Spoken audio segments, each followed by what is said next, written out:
तू कितनी अच्छी है, प्यारी प्यारी है, ओ माँ ओ माँ। दोस्तों मैं हूं दिनेश शर्मा और मदर्स डे की हार्दिक शुभकामनाएं। आप सभी अपने मम्मा से प्यार करते हैं और करते रहे, उनके लिए जिए, उनके लिए कुछ भी कर जाएं और उनके लिए सबसे बड़ी बात है सफलता को प्राप्त करके दिखाएं। उनका तभी सपना पूरा हो पाएगा। जो सपना आपके थ्रू आपके मम्मी पापा देखना चाह रहे हैं उसको आप अपने पढ़ाई के माध्यम से, अपने मेहनत के माध्यम से करके दिखा दीजिए, ताकि आप पे आपके समाज तो गर्व करे ही और मम्मी पापा को विशेष करके ये तोहफा मदर्स डे के दिन दीजिए। चलिए ठीक है, वीडियो को आगे बढ़ाते हैं। हम इससे पहले वाले वीडियो में ह्यूमन ब्रेन के बारे में चर्चा किए थे जो पहले से अपलोड है।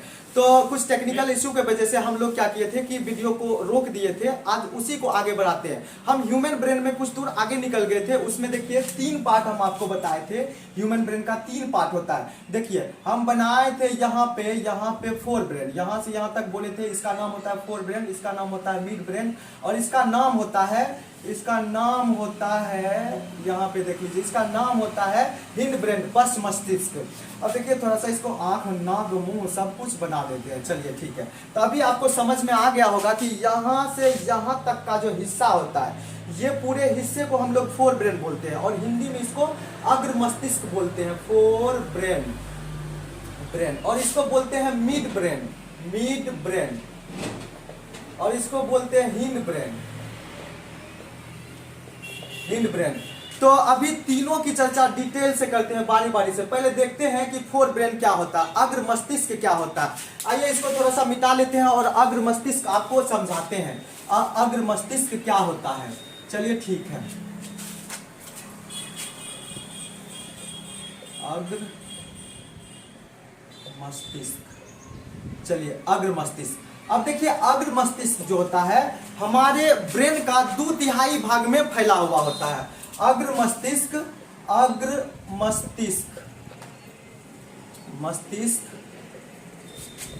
हमारे ब्रेन के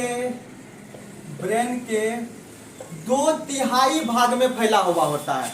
अग्र मस्तिष्क हमारे ब्रेन के 2/3 भाग में फैला हुआ होता है। अगर आपसे कोई क्वेश्चन करे कि हमारे ब्रेन का सबसे बड़ा भाग कौन सा होता है, तो आपको बोलना है अग्र मस्तिष्क। अब देखिए इसका क्या है, इसका 2 पार्ट होता है। आप समझ लीजिए, लैंग्वेज आप सुन के लिख लीजिएगा, उतना टाइमिंग थोड़ा वीडियो का लंबा हो जाएगा, तो सब कुछ ध्यान में रख के पढ़ाना पड़ता है क्योंकि ऑनलाइन क्लास है। तो इसमें थोड़ा सा आप मैनेज कीजिएगा। इसको सिर्फ बता देते हैं, आप लोग नोट कर लीजिएगा, ठीक है। तो हम अभी तक में आपको बोले थे कि ब्रेन के 3 पार्ट होते हैं जिसमें अग्र मस्तिष्क होता है और अग्र मस्तिष्क के बारे में भी हम डिटेल से चर्चा करते हैं। देखिए अग्र मस्तिष्क हमारे ब्रेन के 2/3 भाग में फैला हुआ था। अब देखिए अग्र मस्तिष्क का 2 फिर से भाग होता है। एक तो होता है सेरेब्रम और एक होता है डाइनसेफेलॉन।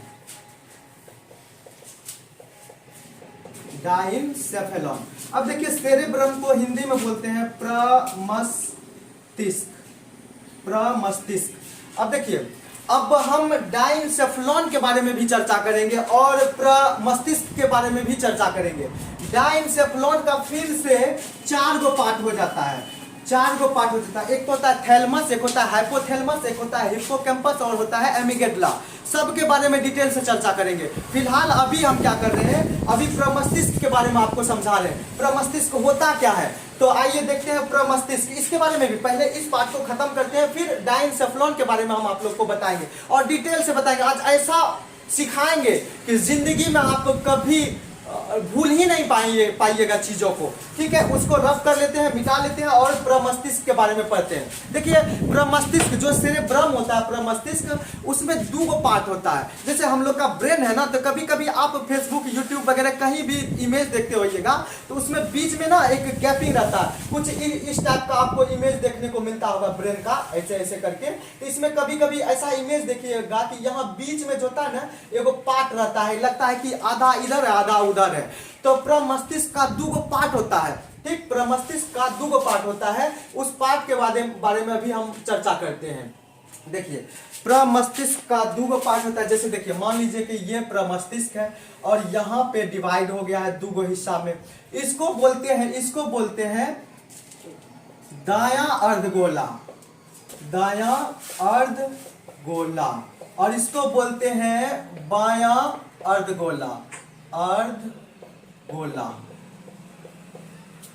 अर्धगोला इसको बोलते हैं इंग्लिश में लेफ्ट राइट हेमिस्फीयर, और इसको बोलते हैं लेफ्ट हेमिस्फीयर। ठीक है, तो इसको बोलते हैं दायां अर्धगोला और इसको बोलते हैं बायां अर्धगोला। अब देखिए ये अर्धगोला का काम क्या है ह्यूमन ब्रेन में।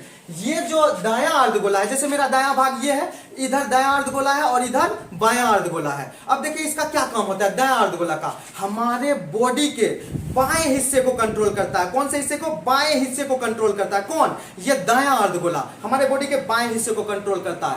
ये दायां है, ये सही बोल रहे हैं आप लोग। सोचिएगा कि दायां है तो दायां कंट्रोल, नहीं, दायां है तो बाएं को कंट्रोल कर रहा है। और ये जो बायां अर्धगोला है ये हमारे शरीर के दाएं हिस्से को कंट्रोल करता है।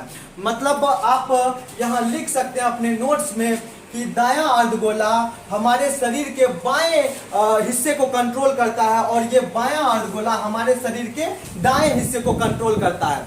अब देखिए ये और किस चीज के लिए रिस्पॉन्सिबल होता है। ये जो दायां अर्धगोला होता है ये देखिए किसके लिए रिस्पॉन्सिबल होता है। ये आर्ट के लिए होता है, आर्ट THIN, थिंकिंग, और होता है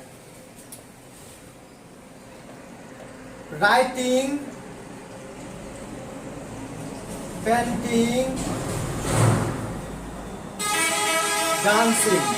और इधर जो होता है बायां अर्धगोला ये मैथमेटिकल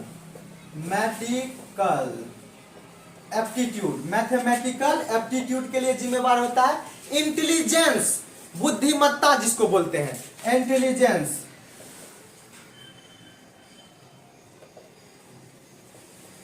इंटेलिजेंस और मैथमेटिकल एप्टीट्यूड, इंटेलिजेंस, और क्या होता है रीजनिंग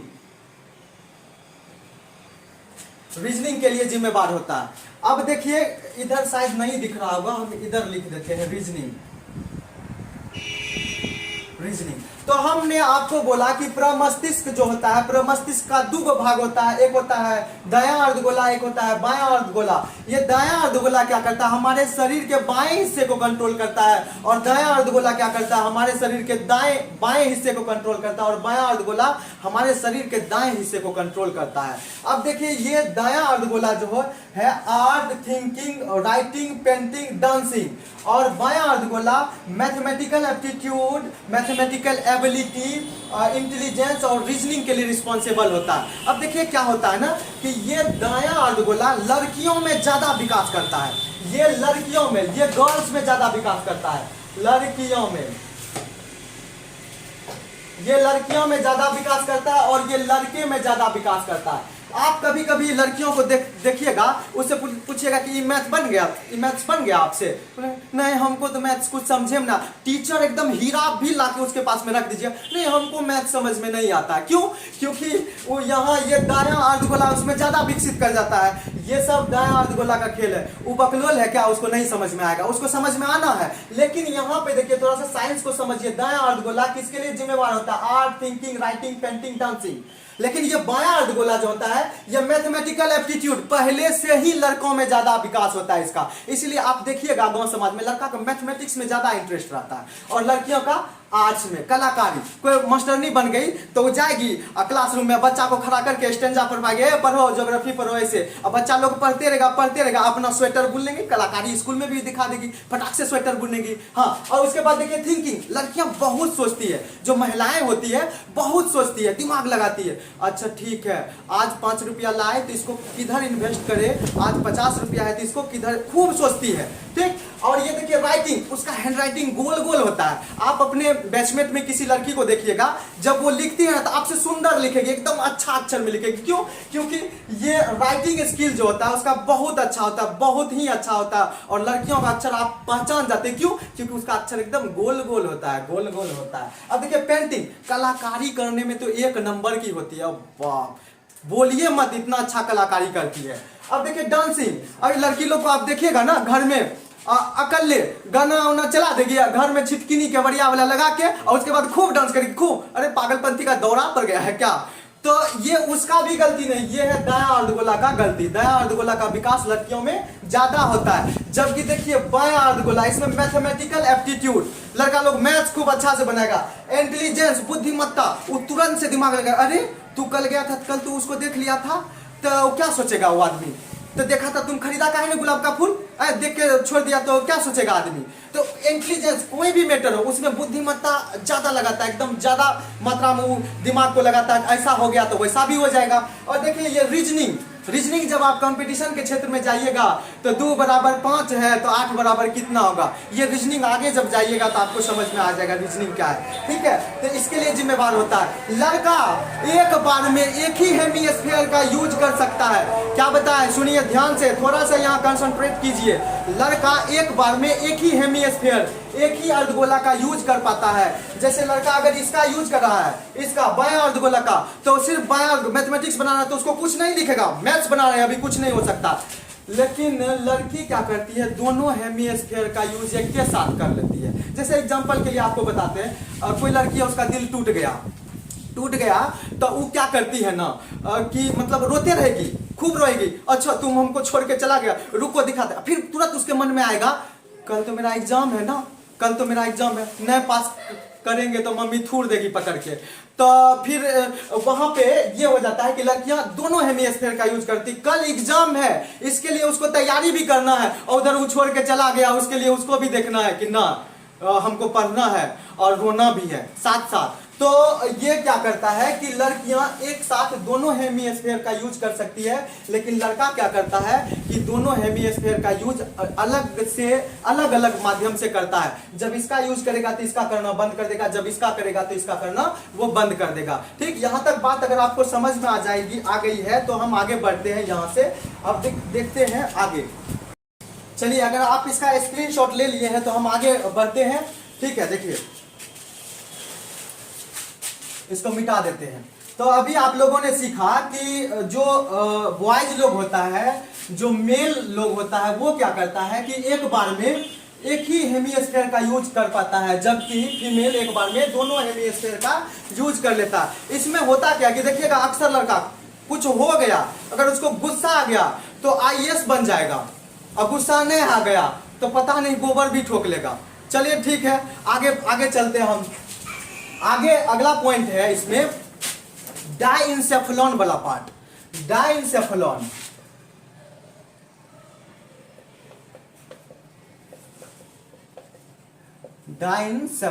अब देखिए इसमें डाइंसेफेलॉन में एक होता है थैलमस।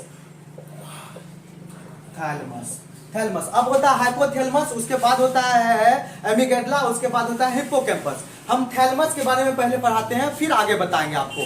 तो ये जो थैलमस है, इसका क्या काम है हमारे शरीर में। देखिए, कभी आपको ठंडा लगता है, आप जम्मू कश्मीर चले जाइएगा तो वहां ठंडा लगेगा ना, ओहो बहुत कुलकुली वाला ठंडा, एकदम ठंडा लग रहा है हमको, ठंडा लगता है। गर्म लगता है किसी गर्म चीज को, आपके मम्मी घर में रोटी पकाती है, आप जाके छू लीजिएगा तो गर्म भी लगेगा, गर्म का एहसास होता है। और कभी कभी वो कील चुभ गया ना जैसे आपके पैर में, तो आपको बड़ी दर्द होगा, खूब दर्द होगा। तो थैलमस क्या करता है, ठंडा गर्म और दर्द का एहसास दिलाता है। क्या करता है, ठंडा गर्म और ये दर्द का एहसास दिलाता है, ठंडा गर्म और दर्द का एहसास दिलाता है। एक राज की बात बताओ इस थैलमस के बारे में, बड़े काम की चीज होता है थैलमस। ठंडा गर्म दर्द का एहसास तो दिलाता है, लेकिन एक चीज आप फील कीजिएगा कि कोई आदमी देखिएगा कि कोई भिखारी है, रोड पे चल रहा है, आपके शरीर में पूरा स्वेटर वगैरह है, ठंडी का मौसम है, भिखारी चल रहा है, पूरा स्वेटर जैकेट भरे हुए, फिर भी आपको ठंडा लग रहा है, लेकिन वो कभी कभी देखिएगा कि बोरा में लपेट के और घूमते रहता है, उसको ठंडा नहीं लगता है। पता है क्यों? ये सब थैलमस का कमाल है। ये थैलमस एक बार में 55 मिनट ही सक्रिय रहता है। उसके बाद ना, जैसे किसी को बहुत ठंडा लग गया तो 55 मिनट तक लगेगा कि अरे अरे क्या हो गया, बहुत ठंडा है, बहुत ठंडा है, लेकिन 55 मिनट के बाद धीरे धीरे ये निष्क्रिय हो जाता है, इसका सक्रियता घट जाता है, जिसके कारण आप बोलते हैं हमको ठंडा थोड़ी लगता, हम खेत पटाने जाएंगे, किसान का बच्चा हम खेत पटाने जाएंगे, आधा घंटा 1 घंटा काम करेंगे सब ठंडा खत्म। क्यों? आप थोड़े खत्म करवाते हैं, आपके दिमाग का जो थैलमस वाला भाग है वो ठंडा को खत्म कर देता है। क्यों? क्योंकि ये एक टाइम में 55 मिनट तक ही सक्रिय रह सकता है। आप कभी जल गया आपका हाथ, मान लीजिए जल गया, तो जब जलता होगा ना तब उस समय तो परपरा के लगता होगा कि क्या हो गया, जल गया, खूब ऐसे ऐसे करने लगते होइएगा। लेकिन 55 मिनट के बाद जलने का जो जलन का जो रेशियो है वो घट जाता है। अब देखिए दर्द में भी वही कंडीशन है। क्यों? क्योंकि ये तो 55 मिनट तक ही सक्रिय रहता है। तो थैलेमस का क्या कार्य है? ठंडा, गर्म और दर्द का एहसास दिलाता है। और यहीं से क्वेश्चन बनता है कि 1 घंटे के बाद या 55 मिनट के बाद हमारे शरीर में ठंड लगने का रेशियो अनुपात क्यों कम हो जाता है? क्यों? क्योंकि हमारा जो थैलेमस है वो 55 मिनट तक ही सक्रिय रह सकता है। अब देखिए एक होता है हाइपोथैलेमस।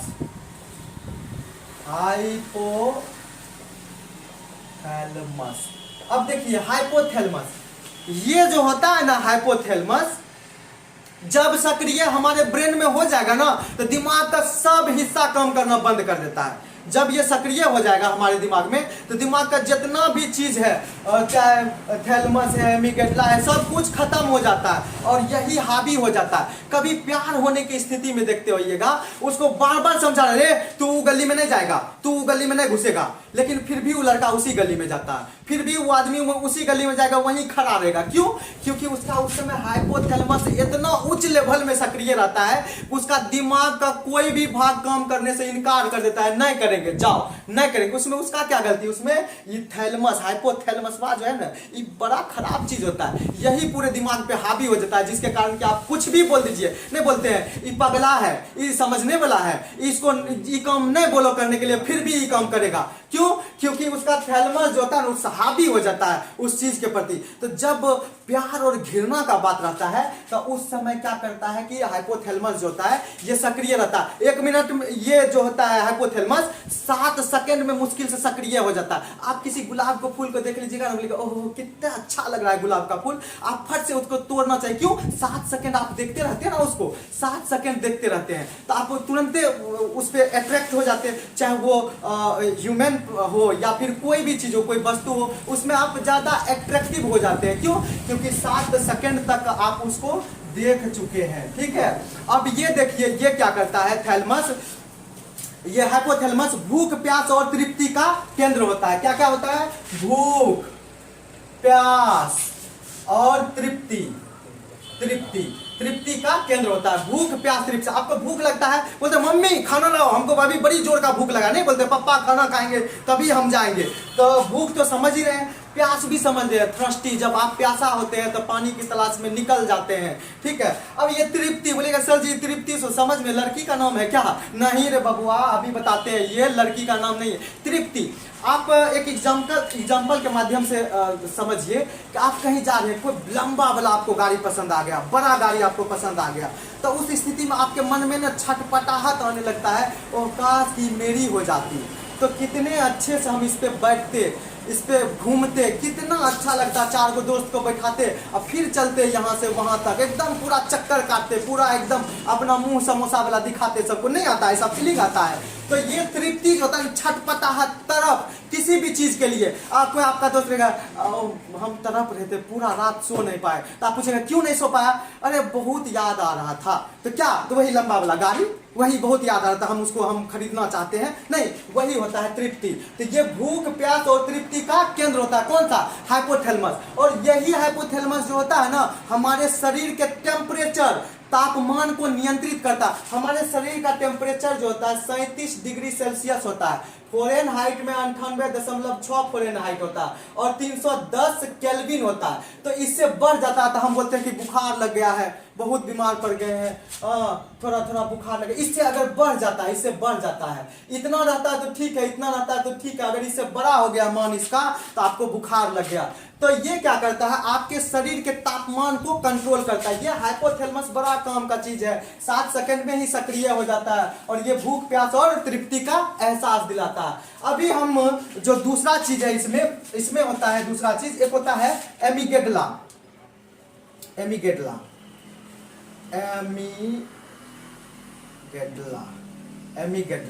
अब देखिए एमिगडाला क्या करता है? आपके इमोशंस को जनरेट करता है। नहीं समझे इमोशंस क्या होता है? अभी बताते हैं। नहीं बोलते हैं तोरा अंदर तो कोई फीलिंग है नहीं, कोई इमोशन से नहीं है, नहीं बोलते हम लोग बोलचाल की भाषा में। ये इमोशंस को जनरेट करता है। जनरेट करना मतलब इमोशंस को, जैसे आप समझाते हैं कि कोई मूवी देखने गए, आपका फेवरेट हीरो उसमें अक्षय कुमार एकदम लड़ रहा, अक्षय कुमार लड़ रहा, लग गया उसको सर पे चोट, जोर से लग गया तो वो मर गया। मान लीजिए कि वो पहाड़ से कूद के मर गया, जान दे दिया, गुंडा उठा के रावटी राठौर में फेंक दिया अक्षय कुमार को, और उसमें फेंक दिया।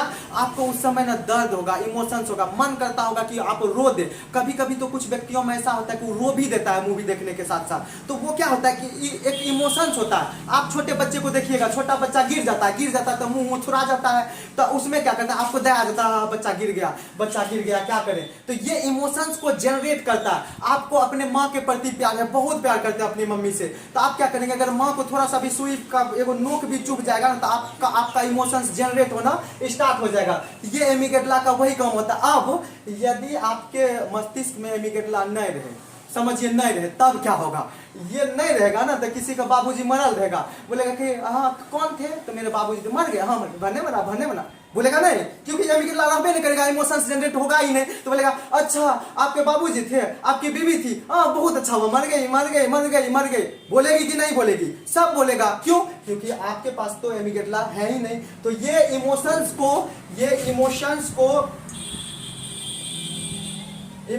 को जनरेट करता है। ठीक, ये एमिगडाला में इतना चीज आपको सीखना। अब देखिए एक बताते हैं हिप्पोकैम्पस, सबसे लास्ट वाला जो चीज होता है इसमें, हिप्पोकैम्पस में क्या होता है, थोड़ा सा आप इसका स्क्रीनशॉट लेंगे तो ले लीजिए। अभी हिप्पोकैम्पस के बारे में बताएंगे, बहुत ही इंटरेस्टेड टॉपिक है, आप समझते रहिए। अगर एक बार में नहीं समझ में आया, हम तो वैसे कसर नहीं छोड़ेंगे आपको समझाने में, नहीं समझ में आएगा तो वीडियो को दोबारा देखिए और समझिए, और खुद से प्रयास कीजिए कि एक नोट्स तैयार कर ले, जिससे कि आप अपने घर में छोटे छोटे बच्चे को आगे पढ़ाएं, उनको भी अच्छा लगेगा कि ठीक है इसके पास में अच्छा नॉलेज है, आपका नाम होगा। तो आप क्या करें कि जो जो चीज हम लिखा है उसको एक सीरियल टाइप में, हालांकि हम इसका पीडीएफ डालने का कोशिश करेंगे, तो आपको पीडीएफ भी आर्यन ऑनलाइन के मदद से मिल जाएगा। और दोस्तों एक बात मैं कहना भूल गया था, मेरा खुद का channel sky Dinesh, SKY sky Dinesh DINESH sky Dinesh नाम से मेरा चैनल है। आप इस चैनल को सब्सक्राइब करें, इसमें बहुत ही रोचक कॉन्सेप्ट आएंगे आपके बीच में, और हर तरह का वीडियो उस पर अपलोड होगा, खास करके उसमें कंपटीशन का भी वीडियो अपलोड करेंगे। ये आर्यन ऑनलाइन के माध्यम से, मतलब अभी आर्यन सर कुछ काम में फंसे हुए हैं तो वो नहीं आए, तो हम ही आप लोग के बीच में अभी 2 दिन से वीडियो डाल रहे हैं। तो स्काई दिनेश मेरा चैनल है, आप उस पर जाइए, उसको सब्सक्राइब कीजिए। हालांकि उसमें वीडियो अपलोड नहीं किए हैं, ज्यादा कंपटीशन का वीडियो है, तो उसमें 10th लेवल का जितना भी और इंटर लेवल का जितना भी वीडियो है, और कंपटीशन लेवल साथ ही साथ, जैसे कि कुछ सब्सक्राइबर ऐसे हैं, हमारे कुछ बच्चे ऐसे भी हैं जो 10th करके इंटर पास कर चुके हैं। तो अब इंटर पास कर चुके हैं तो उसको तो कंपटीशन चाहिए, जो 10th किया है और इंटर में गया है तो उसको इंटर वाला भी वीडियो चाहिए। तो सब कुछ आपको मिल जाएगा। आप स्काई दिनेश के यूट्यूब चैनल को जाइए, एकदम प्यार से सब्सक्राइब कीजिए, और हम आप लोग के बीच हर रोज वहां पे भी मुलाकात करेंगे, और इस चैनल के माध्यम से भी आपके बीच में आते रहेंगे। और ये नहीं कि बीच से कहीं से उठा देंगे, आपका टॉपिक खत्म करेंगे, टॉपिक आपके दिमाग में डाल देंगे। ठीक है, तो आप सब्सक्राइब कर, और यार आप वीडियो बनाते हैं ना तो आप उसको लाइक कर लिया करो, मेरा मनोबल बढ़ता है। ऐसे में मनोबल टूट जाता है, बोलता है ना टूट गया तो टूट जाता है। चलिए इसको मिटा देते हैं हम, चलो ठीक है। अभी हम बताते हैं आपको हिप्पोकैम्पस के बारे में। देखिए हिप्पोकैम्पस क्या होता है,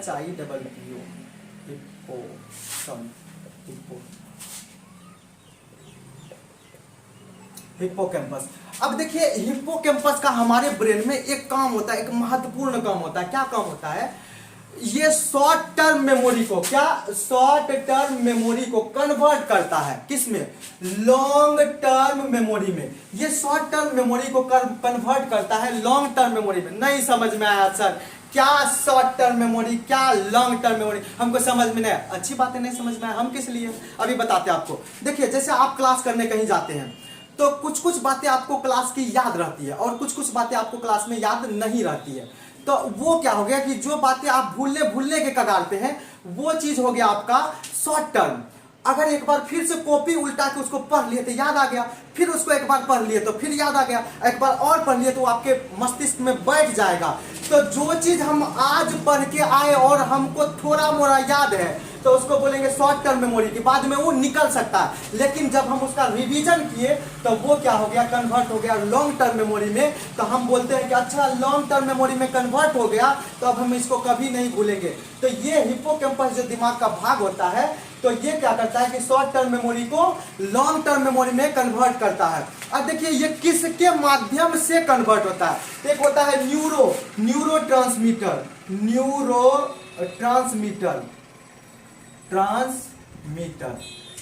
ट्रांसमीटर के द्वारा ये शॉर्ट टर्म मेमोरी से लॉन्ग टर्म मेमोरी में कन्वर्ट होता है।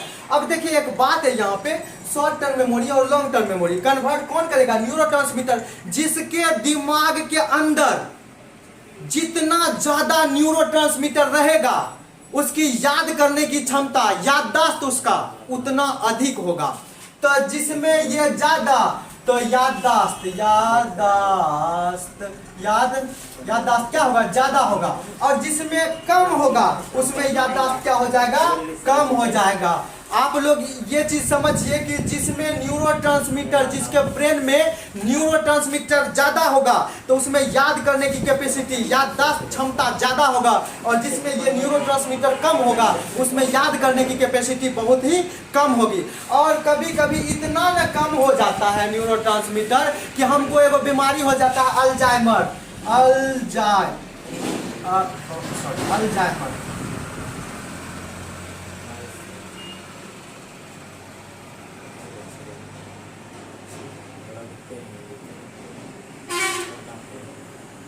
ये अल्जाइमर बीमारी हो जाती है।